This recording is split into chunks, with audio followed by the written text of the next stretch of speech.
He's an immortal Yeti That's how I became immortal. with big muscles and an even bigger heart. Part-time warrior, part-time protector, full-time legend. Of course, we're talking about Skips. From his mysterious past to epic brawls across time itself, this is Skip's entire story. So get ready for a walks down memory lane, you know what I mean. Skips wasn't always the immortal Yeti we know and love today. In fact, he first started out over 300 years ago, and in the episode creatively named A Skips in Time, we get a closer look at his past life. Basically, a time NATO hits the park, and out of it falls a young man from like this hot air balloon, I guess you could call it. Hey, back in the olden days, they used to travel in goofy stuff like this. Anyways, the young man is obviously Skips, but he's actually not rolling with that name yet. Instead, this guy calls himself Walks. He comes face to face with present-day Skips and explains how he and their old pal Samson, who we now know as Tecmo, were chasing storms. But during one of their chases, Walks got caught in the time NATO and got hurled into the future. Walks, no!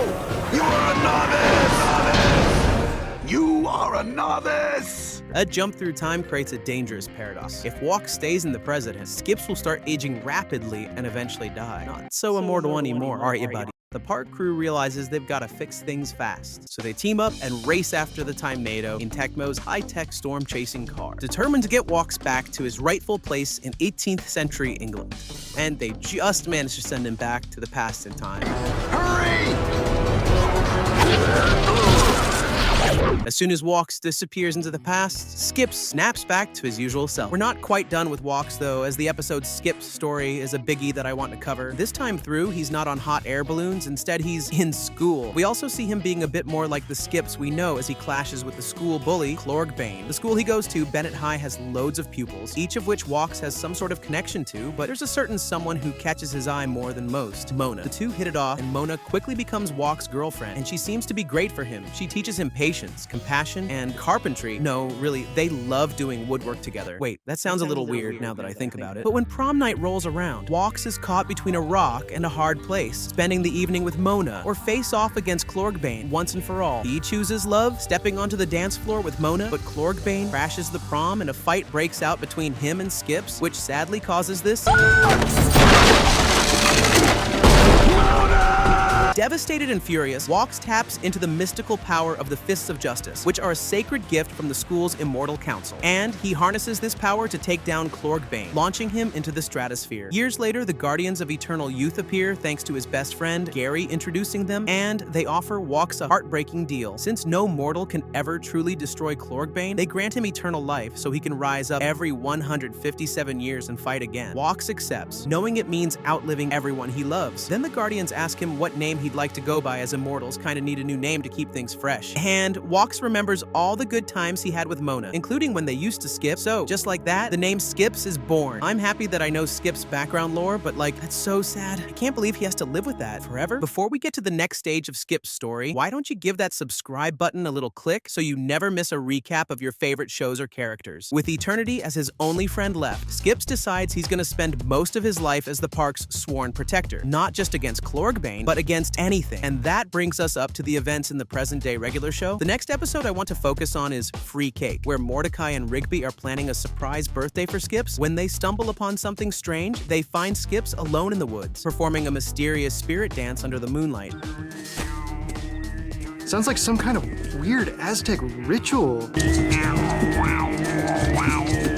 What's Skips doing? Turns out it's no party trick. It's a sacred ritual he has to complete every year to keep his immortality intact. They didn't mention that up front, did they? I guess that's why they always say to read the T's and C's. Problem is, though, once the dance begins, it can't be broken. And yeah, as you'd expect, Rigby interrupts, which means Skips' pact with the Guardians of Eternal Youth is instantly broken. And just like that, Gary appears and whisks Skips away to the Guardians' realm. As punishment, they strip him of his immortality, and it hits fast. Skips starts aging at an alarming rate until he shrivels up, fading into nothing. So to save their friend, Mordecai and Rigby offer up Skips' birthday cake in exchange for his life, and it works. The Guardians accept the cake and restore Skips' eternal youth, giving him a second chance. I guess having your life saved is better than a surprise party anyway, but those pesky Guardians don't stay away for long because in Skip Strikes, they make another appearance. Basically, Skips is the star of the Park Strikers, a bowling team that's crushing it on the lanes. But during a pizza dinner, Skips excuses himself and runs into death. Not like the Grim Reaper, but one of the Guardians. I guess it's kind of the same thing. But you get what I'm I'm saying. Anyway, there's a big championship game coming up for the team, and without doubt, Skips is the best bowler in the park. So Death threatens him. If Skips plays in the big game, a dark secret from his past will be revealed. Rattled, Skips walks away from it all, like everything. He even leaves the park. What Skips doesn't know is that Rigby accidentally made a deal with Death. He's wagered the entire team's souls in exchange for a mystical soul ball, but they have to win the championship to keep it. So that's why Death cares if Skips plays. They get their Kiesters kicked in the championship game without their main man. But as it looks like all hope is going spare, Skips shows up, and he begins bowling the lights out.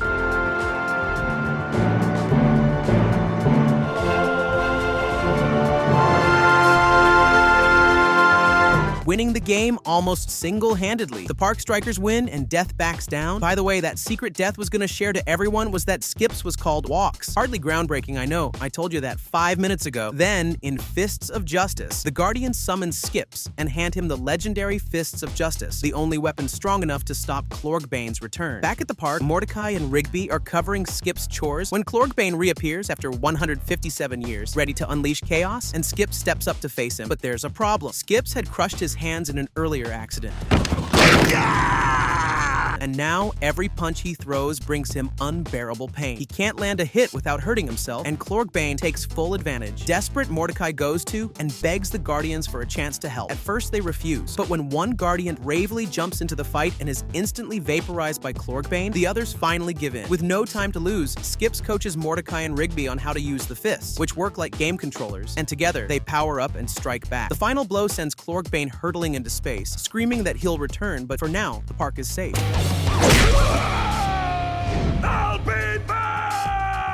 But it's the epic multi-part finale of Season 8, where Skips' story really explodes. The entire universe hangs in the balance, and Skips is right at the center of the action. On the distant world of Lollyland, Skips joins Pops, Mordecai, Rigby, and the full park crew in a last-stand battle against the cosmic menace known as Anti-Pops. The final clash between chaos and balance, life and death, and Skips, as always, steps up when it matters most. The Guardians of Eternal Youth arrive with backup, turning the battlefield into a massive cosmic showdown. As Mordecai explains, every past battle with Anti-Pops ended in a draw, locked in endless cycles of destruction and reset. That's when the park team unleashes their true secret weapon. Skips, along with his friends, transform into a legendary form, the Hyper Duck, merging with Pop's celestial duck army to push back the darkness. As Anti-Pop's army tries to unravel the universe, Skips and the Guardians of Eternal Youth strike together, using all their power to preserve the natural order. In the end, it's Pops who finishes the fight, sacrificing himself to defeat Anti-Pops once and for all. You boys stay here.